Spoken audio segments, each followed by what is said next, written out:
Coucou les pauvres. Alors le peuple manifeste, on va dire en masse. Bon, Monsieur Macron est dans son fort, donc peut-être il n'entend pas la rumeur du peuple, mais elle existe. C'est un fait et elle s'amplifie. Et pourquoi le peuple manifeste? Parce qu'il souffre. Ah, il souffre, mais il a tout. Tout sauf l'essentiel. Voilà. Et cela dure en fait depuis des années. Des années. Un exemple, son vote est bafoué. En 2005, il vote non à une constitution européenne.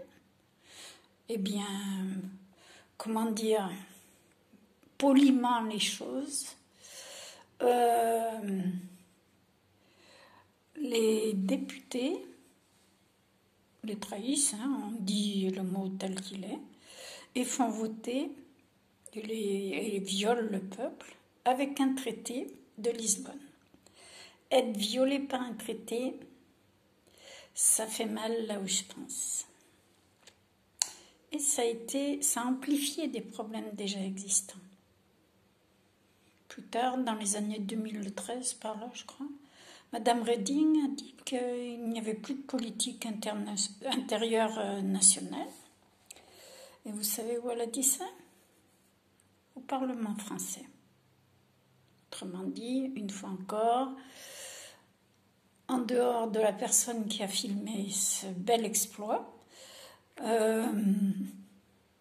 d'inconstitutionnalité, je n'ai entendu aucune contestation. Qui ne dit mot consent. Nous sommes bien d'accord. Et vas-y. Il souffre aussi d'une politique par décret. Par exemple, un petit rappel, M. Macron a gouverné par décret, environ 300 décrets. On peut se poser une question simple, basique, comme disent les jeunes, basique. Est-ce que une démocratie fonctionne avec 300 décrets, même si nous sommes en guerre? Ensuite, il y a une gestion du Covid. On ne peut plus chaotique pour être très gentil. Un coup, on te dit des masques, un coup, pas de masque, un coup, couvre-feu, un coup, confinement, un coup, passe sanitaire, un coup, ceci, un coup, cela, un coup... Voilà. Bientôt, une plume au cul. Hein. On va dire les choses comme elles sont. Ça s'appelle de la souffrance mentale imposée au peuple français.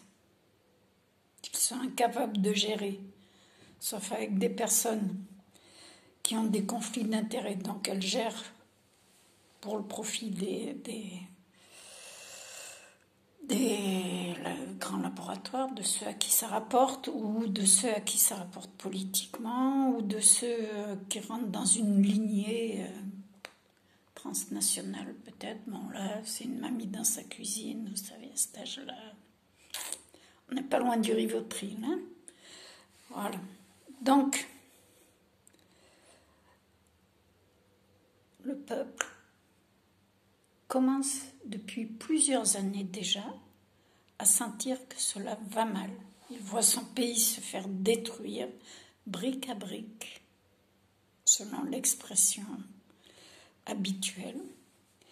Et ces 2 dernières années, il voit ses libertés fondamentales réduites comme peau de chagrin. Toujours pour la bonne cause. Ce qui met, je pense, les citoyens vraiment en colère, c'est qu'ils se rendent compte que les contre-pouvoirs, en fait, c'est un théâtre d'ombre. Et que beaucoup de décisions ne sont pas prises en France. Ils sont livrés aux chiens. Voilà leur souffrance.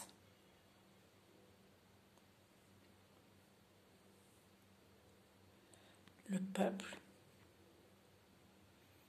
a aussi un gros avantage. C'est qu'uni, il va mettre tout ça à plat. Ça, on pense pouvoir arriver à une société de contrôle numérisée, etc., de passer dans le nouveau monde. Personne n'a demandé à passer dans le nouveau monde, avec de sérieux relents d'ancien monde d'ailleurs.